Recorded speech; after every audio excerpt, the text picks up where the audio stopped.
Welcome to the world of science fiction stories, and don't forget to like, share, and subscribe my channel. Enjoy the listening. A distress signal was sent. What came back terrified the entire galaxy.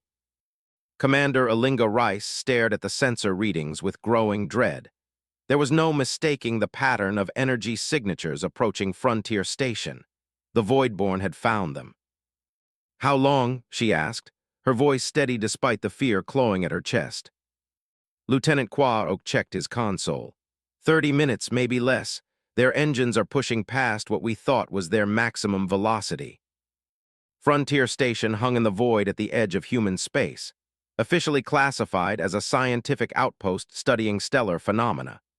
Unofficially, it served as humanity's early warning system, a sentinel watching for threats from the unexplored regions beyond. The station's existence was known to the Galactic Conclave, the loose coalition of spacefaring species that dominated this sector. But they paid little attention to what they considered a primitive species fumbling their first steps into interstellar space.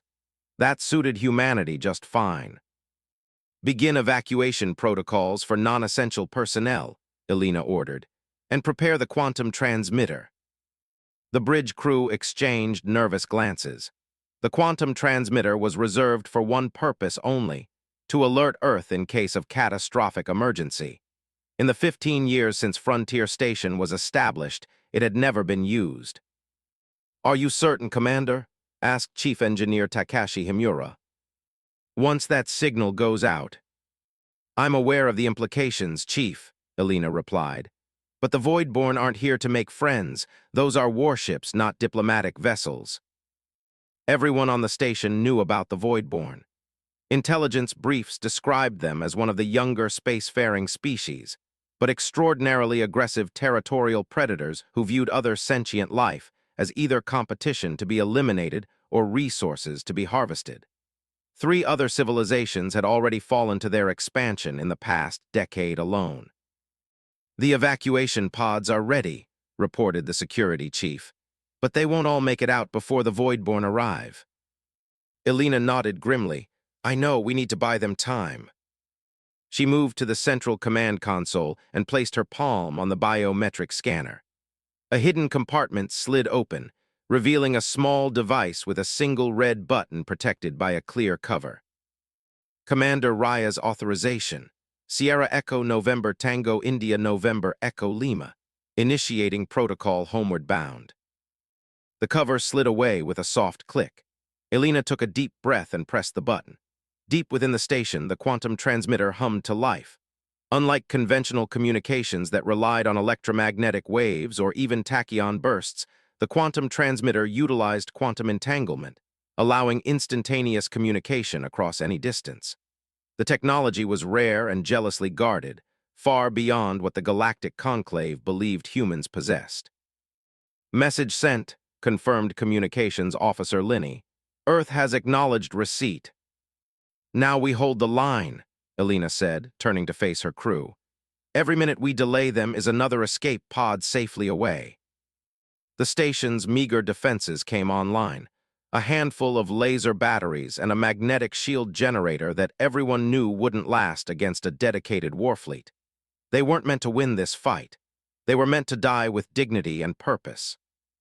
On the main view screen, the Voidborn fleet emerged from the darkness of space. 12 vessels, their hulls of mottled gray-green that seemed to absorb rather than reflect light, moved with predatory grace toward the station. Their organic-looking design, reminiscent of deep-sea predators, had earned them their name among human intelligence services. "They're hailing us," Lynn announced, surprise evident in her voice.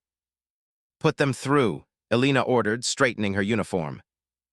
The view screen flickered, and Elena found herself looking at a Voidborn commander for the first time. The alien's face resembled a cross between a shark and an octopus, with multiple eyes set in ridges above a mouth ringed with tentacle-like appendages that moved continuously. Its skin glistened with a metallic sheen under the lights of its bridge. "Human outpost," the creature said, its words translated by the computer into a flat, emotionless voice. "You have been detected in Voidborn expansion territory. Surrender your facility and prepare for processing. Resistance will result in immediate termination. Alina met the alien's gaze steadily. This is Commander Alina Reyes of Frontier Station. We are a peaceful scientific outpost in neutral space, as recognized by the Galactic Conclave boundary treaties. Your presence here with military vessels constitutes an act of aggression. The Voidborn commander's tentacles rippled in what might have been amusement. The Conclave's treaties are irrelevant. Your species is not worthy of consideration. Your technology is primitive. Your numbers insignificant. You will be processed or eliminated. We reject your terms, Alina replied simply. And I should warn you, humanity is neither as primitive nor as insignificant as you believe. The communication cut off abruptly. Seconds later, the station shuddered as the first volley of weapons fire struck the shields. Shields at 70%, reported the tactical officer. They're testing us. Return fire, all batteries, Alina ordered. Target their lead vessel. The station's lasers lanced out, scoring hits against the Voidborn flagship. The damage was minimal, but it was enough to provoke a response. The alien vessels spread out, adopting an attack formation. Evacuation status, Alina demanded. 42% of non-essential personnel away, Maya reported. Pods are launching continuously. Another blast rocked the station, harder this time. Consoles sparked, and emergency lighting kicked in on the bridge. Shields at 40% and failing, Jen called out. They're concentrating fire on our defensive systems. Alina gripped the edge of the command console. How long until? Her question was cut short as the sensor array erupted with alerts. Space itself seemed to distort at a point 5,000 km from the station, the stars blurring and stretching as if pulled toward a singularity. What the hell is that? Quayne whispered. The distortion expanded, forming a perfect circle of twisted space roughly 2 km in diameter. From within this spatial anomaly, something began to emerge. First came the prow, sleek, midnight black, and bristling with weapon systems unlike anything the station crew had ever seen on human vessels. Then the rest of the ship slid into normal space with impossible grace for something so massive. It was a destroyer, but unlike any in Earth's publicly acknowledged fleet. Its hull bore no markings, except for a single stylized lightning bolt emblem on its side in deep crimson. IFFF identifies it as the EFS Thunderbolt, Lynn reported, her voice trembling with emotion. Earth Fleet Special Division. Before anyone could respond, 2 more spatial distortions appeared, disgorging 2 additional vessels. One larger than the Thunderbolt, one slightly smaller. Their design was similar, predatory, sleek, and unmistakably built for war. The Perseus and the Artemis, Lynn identified them. Hailing the Voidborn fleet, put it on speaker, Alina ordered, hardly daring to believe what she was seeing. A new voice, cold and precise, filled the bridge. Voidborn vessels, this is Captain Marcus Chen of the Earth Fleet ship Thunderbolt. You are engaging a human installation in violation of territory claimed by the Sol Protectorate. Power down your weapons and withdraw immediately. The Voidborn commander's reply came swiftly. Unknown vessels. This sector is claimed for Voidborn expansion. Your primitive species has no standing to issue demands. Depart or be destroyed with the outpost. There was a pause, then Captain Chen's voice again, containing just a hint of what might have been anticipation. Very well, you have made your choice. What happened next occurred so quickly that Alina could barely follow it.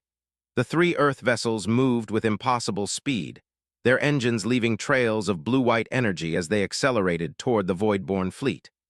From the Thunderbolt's forward section, a pulse of energy, not a laser or plasma bolt, but something that seemed to distort the very fabric of space around it, lanced out and struck the Voidborn flagship. The alien vessel didn't explode. Instead, its hull seemed to compress inward, as if crushed by an invisible hand. Secondary explosions rippled along its length as the ship crumpled like an aluminum can in a giant's fist. The remaining Voidborn ships scattered, abandoning their attack on the station to focus on this new, unexpected threat.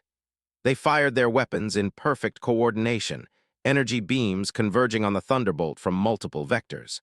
The human vessel made no attempt to evade. The enemy fire struck some kind of defensive field that flared brilliant blue, absorbing the energy without apparent effect. "My God," Quain whispered, "what are we seeing?" Elena had no answer. Nothing in humanity's known technological arsenal could explain what they were witnessing. The three Earth vessels moved through the void-born formation like wolves among sheep, their weapon systems disabling or destroying alien ships with surgical precision. Within minutes, it was over. Of the 12 void-born vessels, 8 were destroyed, 3 drifted powerless, and the last had attempted to flee only to be disabled by a precision strike from the Artemis. "We're being hailed by the Thunderbolt," Lynn announced, her hands shaking as she accepted the transmission. Captain Marcus Chen appeared on screen, a man in his 50s with close-cropped gray hair and the bearing of someone accustomed to command. His uniform was unfamiliar, black with silver trim, bearing insignia Elena didn't recognize. "Commander Reyes," he nodded in greeting. "The Thunderbolt will be docking with Frontier Station in 15 minutes to render assistance and extract your personnel. Your actions here have saved countless lives." "Well done, Captain," Elena replied, struggling to find words. "Thank you for the rescue, but what is the Thunderbolt? When did Earth develop this technology?" Chen's expression remained neutral, but a hint of pride showed in his eyes. "That, Commander, is a long story, one that the galaxy is about to learn." The observation deck of the Thunderbolt provided a panoramic view of space that would have been breathtaking under normal circumstances.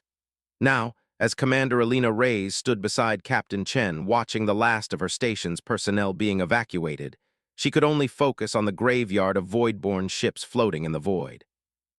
"How long has Earth been hiding this level of technology?" she finally asked. Chen clasped his hands behind his back, his posture military perfect.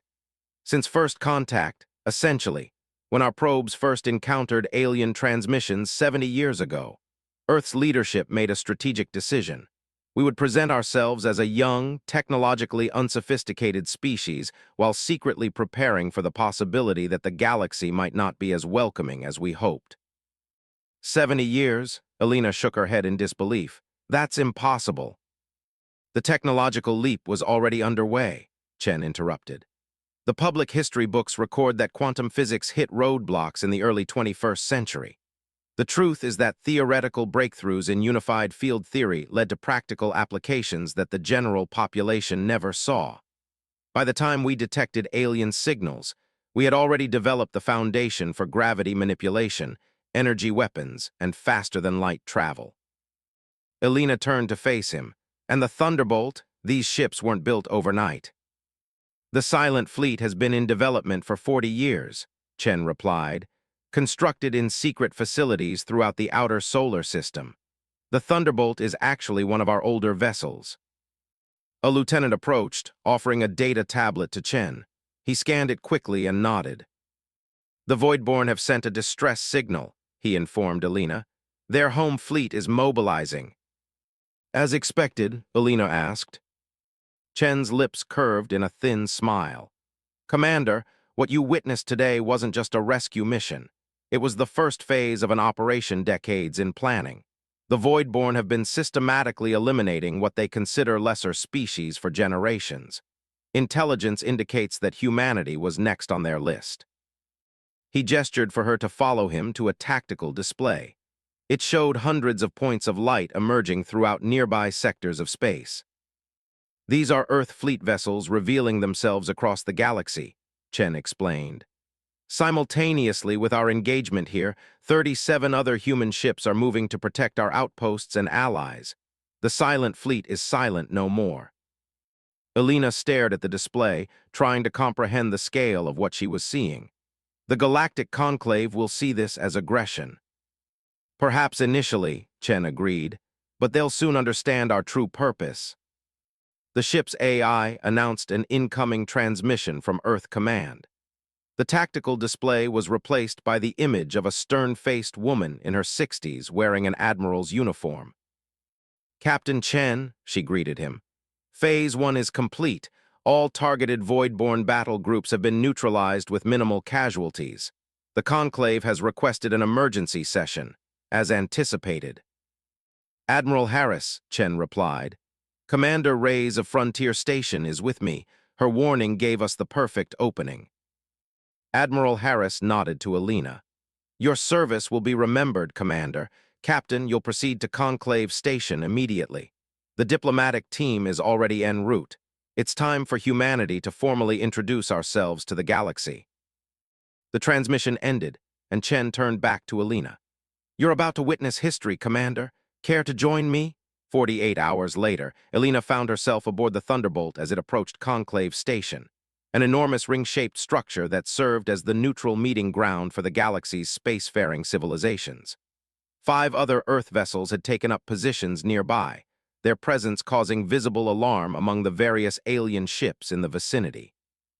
The diplomatic shuttle carried Alina, Captain Chen, and Earth's newly revealed diplomatic corps to the station. As they walked through the grand corridors, representatives of a dozen alien species watched them pass, with expressions ranging from curiosity to outright fear. The conclave chamber was a vast amphitheater with delegation booths arranged in concentric circles around a central speaking platform. Alina took her place beside Chen in the human delegation's booth, which had previously been one of the smallest and least prominently positioned. Today it had been moved to the inner circle. The session began with accusations. The Voidborn representative, a high-ranking admiral whose tentacles writhed with barely contained rage, demanded sanctions against humanity for their unprovoked aggression and technological deception.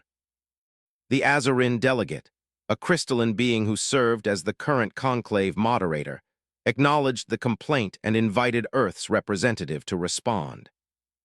Ambassador Sarah Chen, no relation to the captain, Alina had learned, stepped onto the central platform. Unlike the military personnel, she wore flowing robes of deep blue emblazoned with Earth's new emblem, a stylized planet with a lightning bolt through it. Esteemed delegates of the Galactic Conclave, she began, her voice calm but carrying throughout the chamber. Humanity stands before you today not as aggressors, but as protectors. For 70 years, we have observed the Conclave's operations while presenting ourselves as a young, developing species. She gestured, and holographic displays activated around the chamber, showing footage of void-born attacks on other civilizations. What you see here is the systematic genocide of 3 spacefaring species over the past decade alone, species who appealed to this very body for protection and received nothing but empty platitudes. Murmurs spread through the chamber as the footage continued, showing the devastation wrought by the Voidborn. Many delegates shifted uncomfortably in their seats. The Voidborn's next target was humanity, Ambassador Chen continued. Their attack on our frontier station was merely the first step in a planned campaign of extermination. We responded not just to protect ourselves, but to end the threat they pose to all developing civilizations. The Voidborn admiral rose from his seat, voice translator conveying his fury. These are fabrications. The human presence in that sector was a provocation. We have accessed your military command archives, Ambassador Chen interrupted, her voice hardening. Your species has eliminated 17 civilizations in the past century. The evidence has been provided to all conclave members. She turned to address the entire assembly. Humanity concealed our technological advancement not out of deception, but out of prudence. We watched how this body treated emerging species as curiosities at best and as resources to be exploited at worst. The chamber fell silent as Ambassador Chen continued. Today, we reveal ourselves fully. The Silent Fleet now stands as guardian not just for humanity, but for all species who wish to develop without fear of predation or exploitation. The Azarin moderator's crystalline form shimmered with what might have been concern. Ambassador Chen, while the evidence against the Voidborn is compelling, your species has no authority to appoint itself galactic protector. Such actions must be sanctioned by the Conclave. With all due respect, moderator, Chen replied. The Conclave has demonstrated its unwillingness to fulfill that role. 17 extinct civilizations stand as testament to that failure. She gestured again, and the holographic display changed to show the current positions of Earth's fleet throughout the galaxy. The scale of the revelation sent fresh shock waves through the assembly. We do not seek conquest or dominion. We seek only to ensure that what happened to those 17 civilizations never happens again to any species. As the implications sank in, Elena realized that the galaxy's power structure had been irrevocably altered. Humanity, long dismissed as an insignificant newcomer, had revealed itself as perhaps the most technologically advanced species in known space. In the days that followed, the Conclave reluctantly acknowledged the evidence against the Voidborn and imposed sanctions. More significantly, they established a new protective council with humanity as a founding member. The Silent Fleet was formally recognized as a peacekeeping force authorized to intervene against existential threats to developing civilizations. Standing on the observation deck of the Thunderbolt as it prepared to depart Conclave Station, Elena found herself joined by Captain Chen. "Having second thoughts about your new assignment?" he asked. Elena shook her head. "No, sir, it's just a lot to process. Yesterday, I was commanding a small observation post. Today, I'm being appointed as liaison officer to the Protective Council." Chen nodded. "Few were more qualified. You stood your ground against the Voidborn when you thought you had no chance of survival. That's exactly the spirit that built the Silent Fleet." "What happens now?" Elena asked, watching as a delegation from one of the younger spacefaring species boarded a shuttle bound for Earth. "Now," Chen smiled slightly, "the real work begins. We've revealed our hand. And while many species are relieved to have protection against predators like the Voidborn, others are unsettled by the sudden shift in the balance of power." He turned to face the stars. "Humanity didn't set out to become the galaxy's sentinel, Commander Reyes, but sometimes duty finds us whether we seek it or not. The distress signal you sent didn't just save your station. It signaled the beginning of a new era for the galaxy." As the Thunderbolt engaged its engines and prepared to create another spatial distortion for its journey, Elena couldn't help but feel a mixture of pride and apprehension. Humanity had stepped out of the shadows and onto the galactic stage in spectacular fashion. What came next would reshape the destiny of countless civilizations. The Sentinel's call had been answered, and the galaxy would never be the same.